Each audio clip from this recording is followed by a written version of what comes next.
Ladies and gentleman, ಆತ ಕಾಂಗ್ರೆಸ್ ಯುವ ನಾಯಕ ಸ್ನೇಹಿತನ ಪತ್ನಿ ಜೊತೆ ಸಖ್ಯ ಬೆಳೆಸಿದ.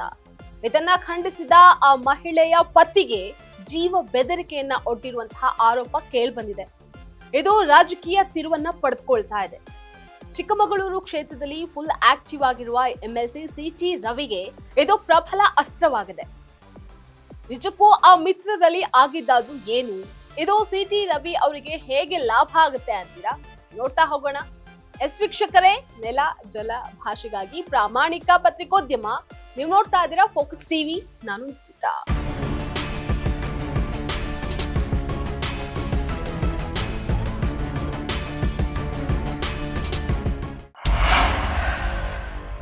ಎರಡ್ 2023 ವಿಧಾನಸಭಾ ಚುನಾವಣೆಯಲ್ಲಿ ಶಿಷ್ಯನ ವಿರುದ್ಧವೇ ಸೋಲನ್ನ ಅನುಭವಿಸಿರುವಂತಹ ಎಂಎಲ್ಸಿ ಸಿಟಿ ರವಿಗೆ ಪ್ರಬಲ ಅಸ್ತ್ರ ಸಿಕ್ಕಿದೆ.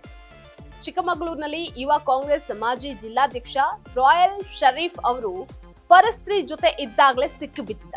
ಆಕೆಯ ಪತಿ ಹುಡುಗರನ್ನ ಕರೆದೊಯ್ದು ಶರೀಫ್ನನ್ನ ರೆಡ್ ಹ್ಯಾಂಡ್ ಆಗಿ ಹಿಡಿದಿದ್ದಾರೆ. ಈ ವೇಳೆ ಭಾರಿ ಹೈಡ್ರಾಮಾ ಆಗಿದೆ.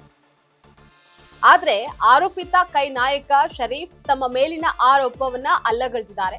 ನಾನು ಆಕೆಯ ಸ್ನೇಹಿತ ಅಷ್ಟೇ, ನಮ್ಮಿಬ್ಬರ ಮಧ್ಯೆ ಸ್ನೇಹ ಹೊರತು ಬೇರೇನೂ ಇಲ್ಲ. ಇದನ್ನ ಅರಿಯದೆ ಹುಡುಗರನ್ನ ಕರೆತಂದು ಆಕೆಯ ಪತಿ ಹಲ್ಲೆ ಮಾಡಿಸಿದ್ದಾನೆ ಅಂತ ಶರೀಫ್ ಹೇಳಿದ್ದಾರೆ.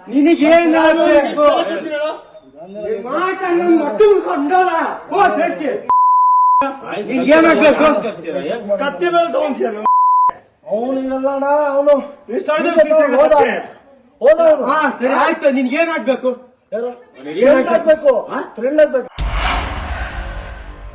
ಆದ್ರೆ ಮಹಿಳೆಯ ಪತಿ ಬೇರೆಯದ್ದೇ ಹೇಳ್ತಾ ಇದ್ದಾರೆ. ಶರೀಫ್ ನನ್ನ ಸ್ನೇಹಿತ, ನನಗೆ ಮಿತ್ರ ದ್ರೋಹ ಮಾಡಿದ್ದಾನೆ, ಅದನ್ನ ಕೇಳಿದಕ್ಕೆ ಜೀವ ಬೆದರಿಕೆಯನ್ನ ಒಡ್ಡಿದ್ದಾನೆ ಅಂತ ಗಂಭೀರವಾಗಿ ಆರೋಪ ಮಾಡಿದ್ದಾರೆ. ನನ್ನ ಗಂಡ ಹೆಂಡತಿ ಜಗಳ ಅಂತ ಹೇಳ್ಬಿಟ್ಟು ನನಗೆ 1 ವರ್ಷದಿಂದ ನಾವು ಅವರು ಒಟ್ಟಿಗಿಲ್ಲ.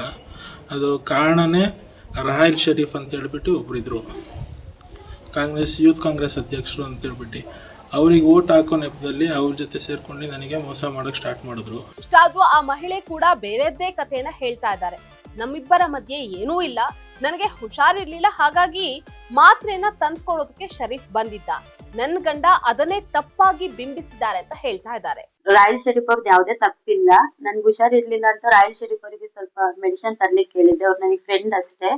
ಮೆಡಿಸಿನ್ ತಂದು ಮನೆಗೆ ಕೊಡೋ ಟೈಮಲ್ಲಿ 1-2 ನಿಮಿಷಕ್ಕೆ ಯಾರೋ 4-5 ಜನ ಬಂದ್ಬಿಟ್ಟು ಹಿಂದೆಯಿಂದ ಅವ್ರನ್ನ ನೂಕಿ ವಿಡಿಯೋ ಮಾಡಿ ಅದನ್ನ ವೈರಲ್ ಮಾಡಿರೋದು. ಅದನ್ನ ಎಲ್ಲ ಸಾಮಾಜಿಕ ಜಾಲತಾಣಗಳಲ್ಲೂ ಹಾಕಿದ್ದಾರೆ.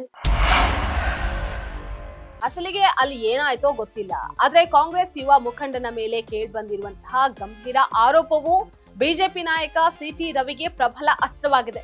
ಪ್ರತಿ ಬಾರಿಯೂ ಹಿಂದುತ್ವದ ಅಜೆಂಡವನ್ನೇ ಮುಂದಿಟ್ಕೊಂಡು ಗೆದ್ದಂತಹ ರವಿ ಅವರನ್ನ ತಮ್ಮ ಶಿಷ್ಯ ತಮ್ಮಯ್ಯ ಅವರೇ ಸೋಲಿಸಿದ್ರು.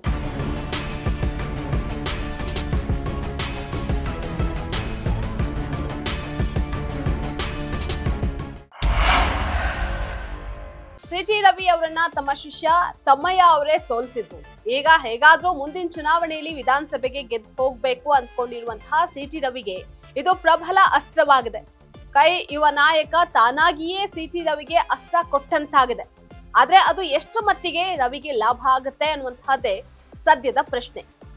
ಇದಾಗಿತ್ತು ಇವತ್ತಿನ ಫೋಕಸ್ ಸ್ಪೆಷಲ್ ಸ್ಟೋರಿ. ನೆಲ ಜಲ ಭಾಷೆಗಾಗಿ ನೋಡ್ತಾ ಇರಿ ಫೋಕಸ್ ಟಿವಿ.